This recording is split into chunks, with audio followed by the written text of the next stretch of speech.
Hello and welcome back, adventurers. This is Captain TTRPG, and today we're talking about Pathfinder 2nd Edition. Hello and welcome back, adventurers. Monster Core 2 came out. Hooray! I know I've been looking forward to it. I'm guessing you have since you're here, but maybe you haven't. But it's coming. I mean, I have the PDF. The book isn't quite out yet. Anyway, it's coming. Preview time. Let's talk about what's in this book, but not too much. But kind of some cool things that we really need to talk about, like the 8 new dragons. That's right, in player core, we got 8 new dragon types there. Those seem to have a lot to do with Paizo saying, hey, we need to get away from Dungeons and Dragons, and they came up with some very cool designs. This is them opening it up even further and going even crazier with dragon designs. So that's what I want to talk about today. I want to talk about very cool dragon designs.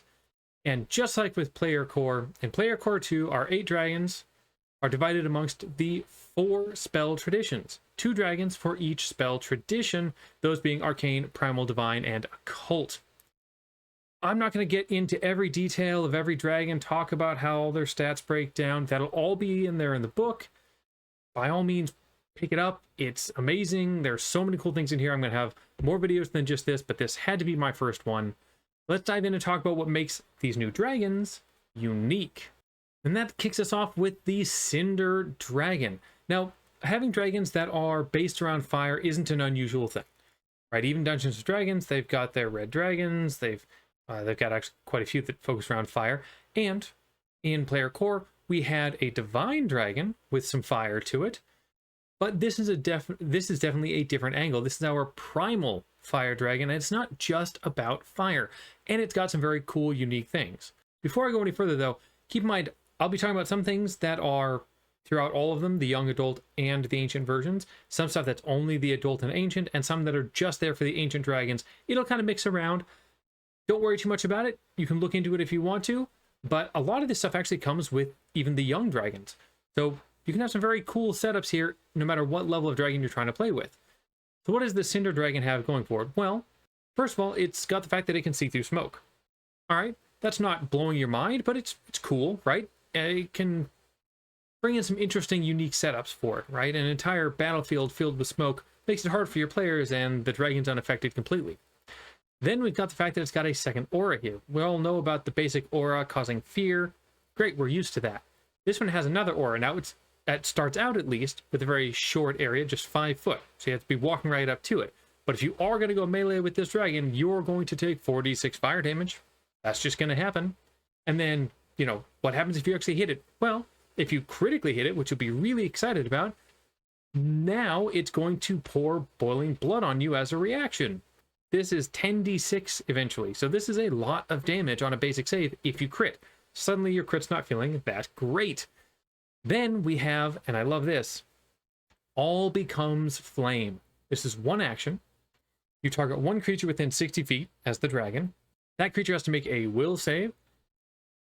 If it fails, then it forces all damage by that character to be fire damage for 1 round. That doesn't sound so bad. You get to do fire damage. Except for what's the Cinder dragon immune to? Fire damage. So suddenly, it just forced you to not be able to deal damage to it. Now, how would I use this kind of dragon if I were running campaigns with it? Actually, I think there's a lot of ways you can that are more creative than just, kind of a big evil beast in the way. Although, to be fair, of all the dragons here I'm presenting, this is one of the best for that kind of brute, straightforward fight set in, say, some sort of volcano or something where there'd reasonably be smoke or ash going on. However, I also think it'd be really interesting to pull it into a forest fire scenario, right, where it doesn't seem like it would be a dragon thing necessarily, but the dragon's there, just living within the smoke, wanting to exist in that. It might show up in a besieged structure kind of deal, where you've got buildings falling apart, there's smoke kind of rising out of the ashes, and this is where it's showing up. Maybe not even started it, maybe it just was attracted to it. Or, this could be the manifestation of a fire druid. You've got a fire druid that is used to having some sort of relationship with the primal entities, and this could be almost its vision quest guide or something. So there's cool things even outside of the combat perspective. Next up is the Coral Dragon. This is our other primal dragon, so getting those right out of the way. It's got Kaleidoscope Display, which is an aura. We get another cool aura here, 90 foot though, this time, huge, forcing a fortitude save. And sure, crit success, you're fine, but even success, now you're going to be dazzled around. Failure, you're blinded for a round. Or crit fail, you're blinded and dazzled for a minute, which is really rough. It's got this interesting reef bond thing going on there where it's tied to a reef and it can't get more than 3 miles away, so that sounds limiting, but kind of gives you some nice plot hooks related for it. It even becomes sickened if it gets too far away. It has this interesting reaction called Biomineralize, which when it's critically hit in melee, also going to have a return damage kind of setup. So same thing we saw with the other primal where they're dealing damage back to you just for getting critically hit, which is scary. And finally, it can even hide amongst reefs. So very much tied into that sphere, but I think there's some cool options with it. Now you've noticed that as I'm talking about the dragons, I'm not talking about breath weapons or their melee strikes or all those things, because we have all of those here for all the dragons, and most of them are pretty straightforward and standard. If something does stand out that I want to call out about one of those features, I'll let you know, but for the most part, know that they're all here. I'm bringing up the things that are unique to the dragons, not just the things that dragons naturally have that make them very scary and powerful. Trust me, that's all here. These are very, very strong creatures. As far as how I might fit these in, easily in a water campaign, this is one of your ideal monsters to bring out. You have this crazy, fast-swimming dragon tied to coral reefs. Awesome. You've got a great choice if you're doing kind of an eco-sustainability motif where the world's falling apart and maybe you're trying to save it, maybe you're trying to destroy it, I don't know. But this kind of fits into one of those campaigns. Or, throwing a little curveball, have it forced to live in some sort of mech city where it's tied into this like large fish tank that has coral reef grown inside of it. So it's kind of this out of place thing going on there, and maybe you're even trying to rescue it from being stuck inside of this horrifying nightmare existence for itself. I don't know. But now that we've done those, let's go ahead and jump into something a little different with the Despair Dragon. This is our first occult dragon. They can actually sense fear, which is just cool. Not only that, they can consume fear. Yeah, they have a reaction that when frightened ends on a creature, and remember, frightened normally just ends at the end of your turn. When you're at frightened 1, you go to frightened 0, generally speaking. It can eat the end of your fear to gain temporary hit points. 78 even on an ancient, which is a lot of temporary hit points. And it's just a reaction, so it can be doing this a lot if it keeps ending fear on you. Also, on the reaction side of things, also when it's critically hit, it has unbidden thoughts. So for the creature that just hit it, critically hit it mind you, has to succeed against a will save, or the dragon chooses one of two options. Either it turns your critical hit into a regular hit, which is disappointing for the person who got the crit, or you just critically hit me, now you're going to be frightened too, which is rough. Then we have Tongue Decoy, and this is a very unique feature. I'm giving you just the highlights of it. It gets very deep. It's awesome. Basically, the dragon can take a minute to create this decoy out of the end of its tongue that can fully look like and act like and sound like a different creature. It can even talk to you as if, if it made like a humanoid. So yeah, that's pretty crazy. And sure, you can attack the tongue just like you can the rest of the dragon. The tongue is considered off guard, and it takes 2 actions for it to pull it back. But man, what a cool, weird trick to have. And the tongue can be up to 90 feet away from the dragon. Lots of things to do with this. These are, very deceptive dragons and can be great at committing to like a long con scenario, sending creatures into dungeons on behalf of what you think is some sort of humanoid, but it's really just the tongue of the dragon. They could also make an interesting ally, trying to aid in infiltration with you, perhaps. Or if you want a really dangerous setup, put this creature alongside something else that inflicts fear all the time, just frightened 1 all the time, and the dragon will constantly be getting hit points with temporary HP at least, which can make it really hard to kill. Okay, let's dive into the Phase Dragon now. This is our first Arcane Dragon, has unerring location, which means it can auto-attempt to counteract teleport effects that are targeting it. So if you try to move it around with teleports, probably not going to happen. It has Shoe, which is fun, where it just teleports a creature within a certain distance of it, that far much further away when it's damaged. So I run over, I'm 15 feet away, I shoot with my bow, and it can now just teleport me further away. Maybe it doesn't want to do that because that was already an advantage to me, but it can do a lot of cool moving too, so maybe it does want to do that, and if I'm in melee, yeah, I'm going to get sent away instantly. And it's going to be really hard for melee characters to keep dealing damage to this. Then you've got Dislocating Breath. So this is its breath weapon, but it has something cool that I like about it. Yes, there's solid damage here, that's true for all the dragons, but more importantly, any creature that fails the save against this is going to get teleported 30 feet in any direction the dragon chooses, and that is rough. Then it has Phase Jump, which is one action, once per turn, to just teleport 60 feet, and even Portal Strike, where for 2 actions it cuts open a portal and can attack somebody 75 feet away that's now off guard to it through a portal. This has all sorts of cool tricks. This kind of dragon could easily play into some sort of a creepy horror encounter where it's teleporting around, making sounds from different locations, making it feel like it's different creatures and causing paranoia in the party. Or it could be a great puzzle creature, just using small platforms and teleportation in some sort of pattern that you have to figure out the pattern in order to know where it's going to be next, so you can actually figure out how to go and attack it. I think there's a lot of interesting options with all the movement that exists with this creature. All right, let's go ahead and talk about our first divine with the Requiem dragon. It can travel to any plane of existence and arrive exactly where it wants to go, although this takes time. It's not doing this in like an action. It even knows the hit points of every creature it can see. All of them it just knows. Then we have Soul Anchor. This is a reaction when any creature drops to 0. The dragon can have it remain at 1 hit point, but the creature becomes doomed to. However, it does gain fast healing equal to the dragon's level for a minute, and that is a lot of healing. Also, it has a reaction to gain 10 resistance to damage it takes from a critical strike. So again, we've got that kind of crit reaction stuff going on. It has a Redirect River, because it's tying itself to the River of Souls here for 1 action, and this can be sustained. It creates a 15-foot emanation. Creatures that enter or start the turn there have to make a save against gaining or increasing both drained and doomed by 1. And that's awful.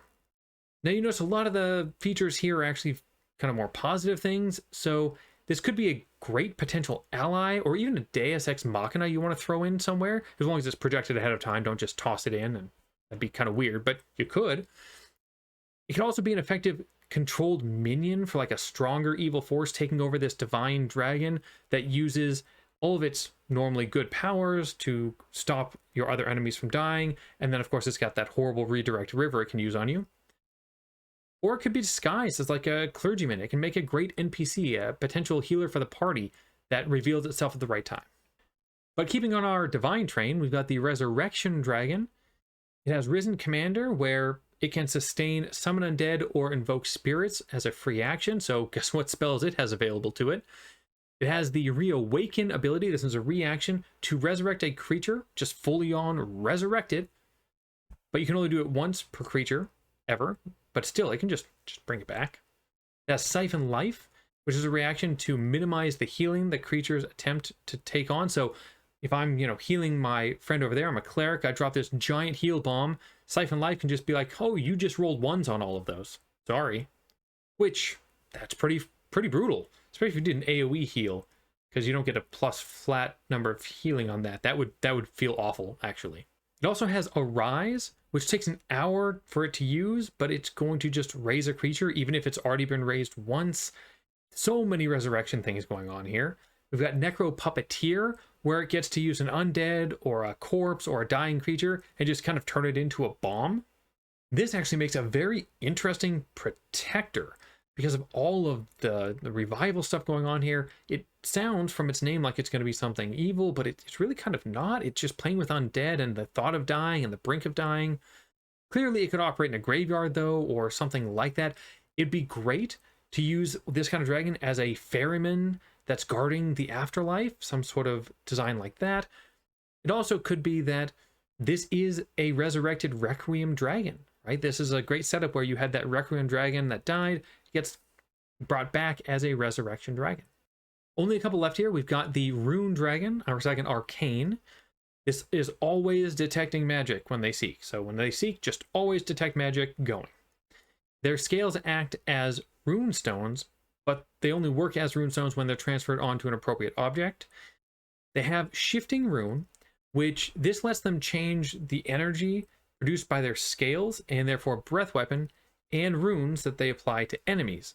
They didn't talk about applying runes to enemies, but we need to talk about this first. Then they have Detonating Rune that adds a rune to a creature when they hit it. Now, if there's already rune on that creature, it explodes instead. So if you're there smacking away at the same enemy, you're smacking, adding a rune, smacking, exploding the rune. It's this constant exploding rune situation that's dealing a lot of damage. And then it has Retributive Strike. This is reaction that explodes a rune that's already on the enemy that just struck you. So if you're loading up runes on everybody, you're not blowing them up when they hit you. You've got Entangling Rune as you get, Adult and Ancient. This is an immobilizing rune you can place down, so you can really control the battlefield. And then Ancient Dragons themselves get Trail of Runes, where just walking around, you're going to just leave runes in your path. So there's runes on top of runes on top of runes. This, similar to the Cinder Dragon, I think makes a strong primary straight-out combat. I think it's very brute force, but at the same time interesting in having to deal with all of these different damage types. It'd be hard for your team to keep up with that. There is also great puzzle potential here with the runes. Possibly runes being set down on different locations, so you have to move around to avoid them or try to time up resistances and immunities with different runes going off. I think there's great puzzle aspects to that. Also, I see this as a good companion to some sort of crafter. So the two of them use rune stones with the crafted objects. Maybe they act as like an interesting enemy combo or possibly ally combo as well. I think there's a lot of options for that. And on to our last dragon, the Whisper Dragon, which, if you're keeping track, is a cult. This dragon always has a network of informants in all cities. So it can always get information about what's going on. You're never hiding from it if you're ever going to cities. It has Diplomatic Solution. This is a free action at initiative. It's going to cast Calm on all enemies within 60 feet. If you haven't read Calm, you don't want to critically fail that, because you can't attack then. You can't take any actions that would be aggressive. You are basically just going to have to stand there. If you just fail, it has to make some sort of aggressive action towards you to get you out of this calm state. But crit fail, you're just kind of stuck like that. So this can be a kind of a whole shutdown if it doesn't go well for your party. Then there's Disconcerting Whisper. This is a reaction when it is targeted by an attack to give the attacker -2 penalty to their attack roll. Has Steal Knowledge, where it can actually take away some of your skill and your ability to use your skills. So it might target your athletics ability, and now you've got a penalty to athletics whenever you try to use it, which could be your whole game plan. It has Unveil Secret.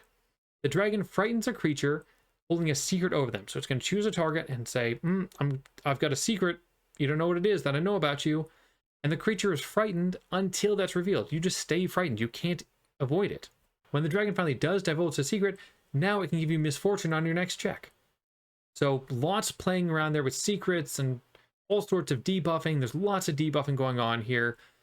In my opinion, this could be your big bad. It's holding special knowledge. It's bending lesser creatures to their will.